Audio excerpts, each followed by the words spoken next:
Olá, querido, querida. Quero transmitir a você uma mensagem de fé. Eu quero falar sobre o Deus que se fez homem, Jesus. E eu quero destacar algumas características e ensinamentos sobre o seu nascimento, o nascimento de Jesus.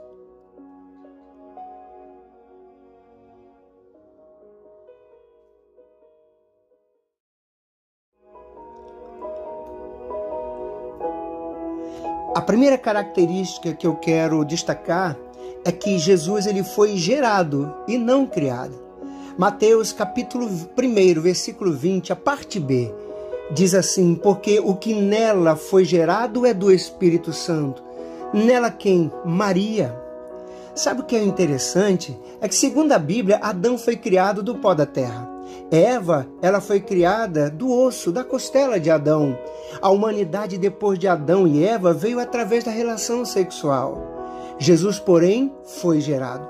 O processo para que ele se tornasse homem foi sobrenatural, por obra e graça do Espírito Santo em Maria. Jesus é Deus, ele foi gerado e não criado. Por isso ele mesmo declara: eu e o Pai somos um. Quem vê a mim, vê ao Pai. Todo o poder me foi dado no céu e na terra. Palavras de Jesus.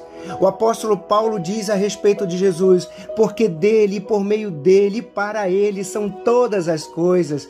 A ele, pois, a glória eternamente. Amém. Romanos 11:36. O apóstolo Pedro, ele registra: tu és o Cristo, o Filho do Deus vivo. Mateus 16:16, parte B. Jesus é perfeitamente Deus, 100% Deus. Ele é o verdadeiro Deus. A segunda característica é sobre o nascimento virginal de Jesus. Mesmo sendo Deus, ele foi gerado numa mulher e nascido de uma mulher. Como eu disse, Maria.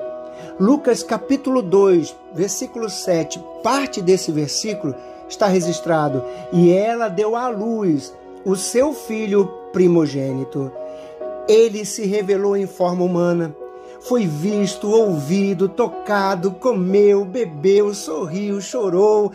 Jesus é uma realidade experimental. Ele cresceu e se fortaleceu. Ele esteve cheio da graça de Deus.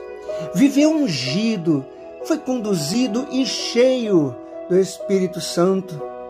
E o Verbo se fez carne e habitou entre nós.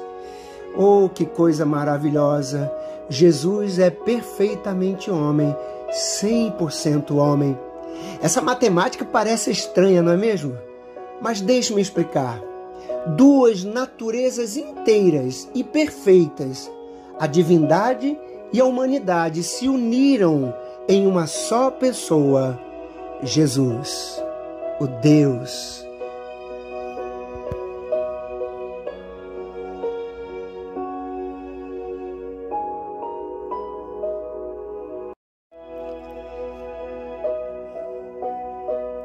Vamos agora falar sobre ensinamentos.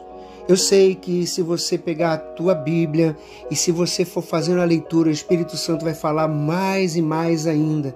Mas eu quero transmitir a você alguns ensinamentos, tá? Vamos pegar 2 ensinamentos e no segundo a gente vai subdividir. Então, o primeiro ensinamento, eu quero destacar discrição. Jesus foi discreto. A começar pelo local do seu nascimento, que foi em Belém. Belém não foi uma grande metrópole, foi uma pequena cidade. Inclusive, foi até profetizado que Jesus nasceria em Belém. Você pode pegar sua Bíblia e ver em Miqueias capítulo 5, versículo 2. Parte diz assim: e tu, Belém Efrata, pequena demais para figurar como grupo de milhares de Judá. De ti me sairá o que há de reinar em Israel. Que coisa linda! Paulo ele escreve aos Filipenses falando sobre isso, sobre a descrição de Jesus. Ele diz assim: não julgou como usurpação ser igual a Deus. A si mesmo se esvaziou, assumindo a forma de servo, tornando-se em semelhança de homens. Jesus foi discreto, equilibrado. Nos evangelhos temos registros importantes sobre esse assunto. Jesus chegou a advertir alguns para que não o expusessem à publicidade quando ele estava curando várias pessoas. Jesus deixou registrado frases como: não saiba a tua mão esquerda o que faz a tua direita. O maior entre vós seja o menor. Quem quiser ser o primeiro será o último e servo de todos. Eu não vim para ser servido, mas para servir. Ô querido e querida, não busque honra. Procure servir de forma discreta. O segundo ensinamento, ele está subdividido em duas partes e tem como foco a manjedoura, o local em que Jesus é colocado quando nasce. A manjedoura nos ensina duas coisas muito especiais. A primeira é simplicidade.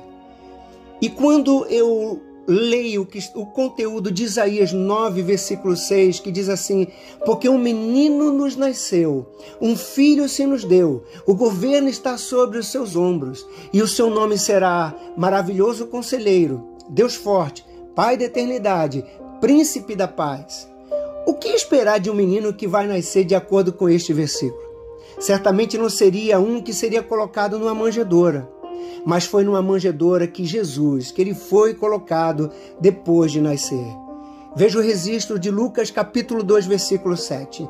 E ela deu à luz o seu filho primogênito, enfaixou e o deitou numa manjedoura, porque não havia lugar para eles na hospedaria. A simplicidade é algo a destacar em Jesus. Ele come com pecadores, dialoga com os discriminados, lava os pés dos discípulos. Oh, querido e querida, devemos amar a simplicidade, devemos ser humildes. O segundo ensinamento está ligado à provisão, porque na manjedoura que estava em Belém, né? Belém significa a casa do pão. Então nessa manjedoura Jesus foi colocado. E aí eu posso fazer uma analogia, né? Belém é a casa do pão e Jesus, ele é o pão da vida. Ele foi colocado na manjedoura, ele foi oferecido ao mundo. Ele mesmo chegou a dizer: eu sou o pão da vida. O que vem a mim jamais terá fome. Ele é o pão que desceu do céu. Ele veio para que tenhamos vida e vida em abundância.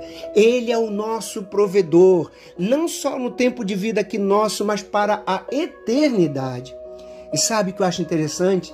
Que ele, Jesus, ele sabe o que disse e fez em relação à simplicidade e provisão. Ele sabe o que disse quando disse assim: não acumuleis para vós outros tesouros sobre a terra, onde a traça e a ferrugem corroem, e onde ladrões escavam e roubam.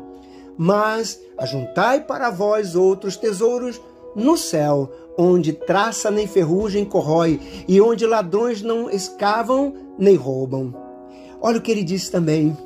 Ele, Jesus Cristo, quando ele afirma isso e que nos traz esse aprendizado tremendo sobre provisão: não vos inquieteis pelo dia de amanhã, não andeis ansiosos pelo que vão comer, vestir ou beber.